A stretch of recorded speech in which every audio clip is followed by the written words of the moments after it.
Ano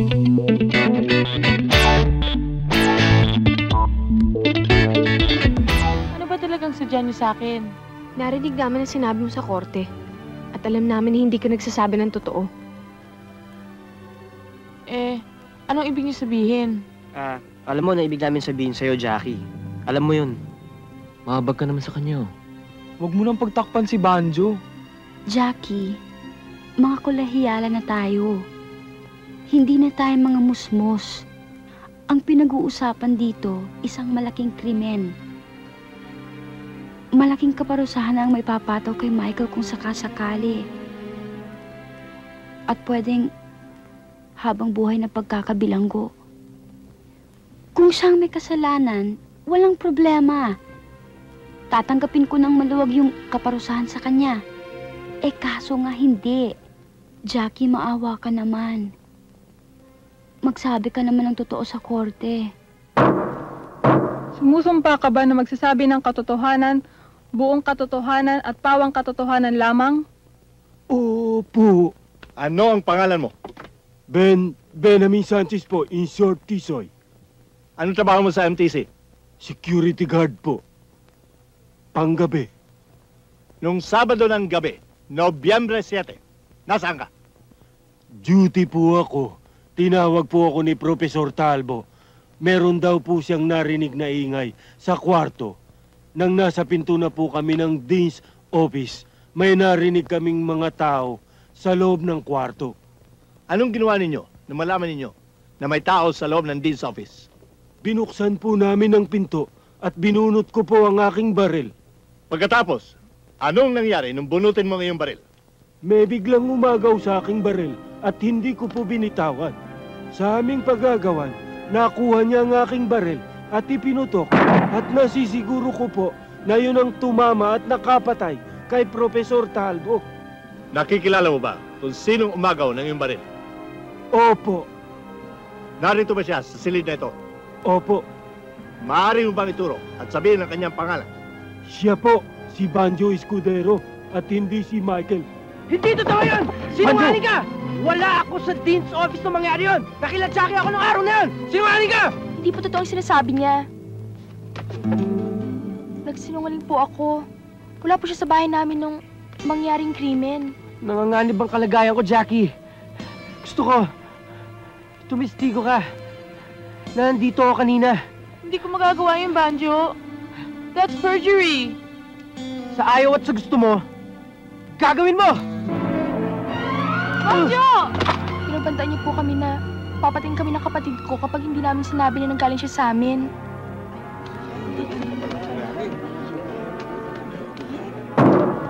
Order in the court. The court will leave recess for 1 hour.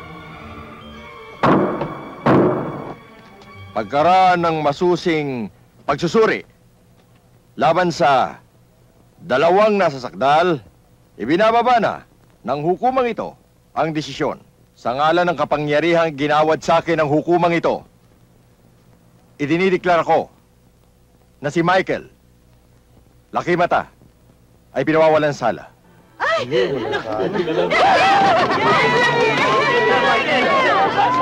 At ikaw naman, Banjo Escudero, ay napatunayang guilty sa pagpatay kay Professor Talbo.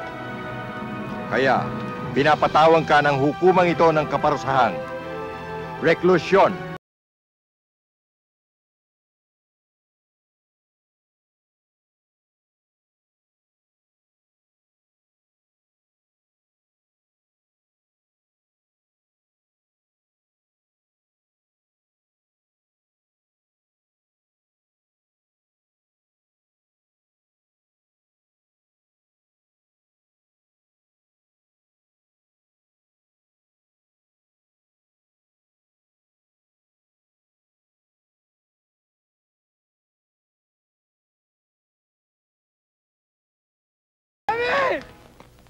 Students, anong sadya niyo rito sa aking opisina? Dahil sa budget na kami sa eskwelahang ito, gusto lang ho namin ipaalam sa inyo na gusto na namin burahin ang tatak namin yun. Nakita ho namin ang bunga ng aming mga kalokohan. Hindi pala maganda, sir. Kaya naisipan po namin na ituwid ang aming pagkakamali. Talaga bang seryoso kayo sa mga sinasabi nyo? O baka gimmick lang yan at meron naman kayong iniisip na hindi mabuti? Aba, hindi ho, sir. Maniwala ho kayo sa kanila. Seryoso yung mga yan. Totoo yun, sir. Hindi kami nang bobola. Magbuhat ngayon, sir. Hindi kami kisinungaling. Totoo ba yung mga naririnig ko? Totoo, sir. Magbabago na po kami lahat.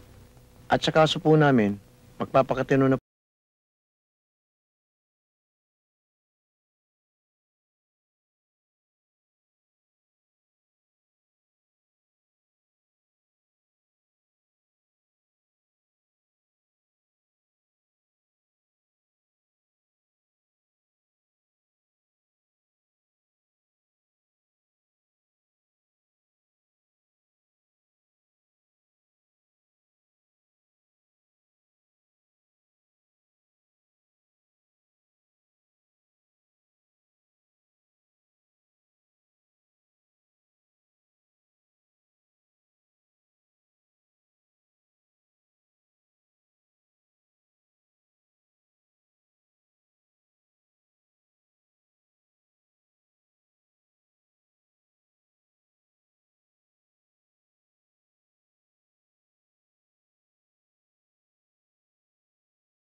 At ang ilaban ninyo ay si Michael at Madonna.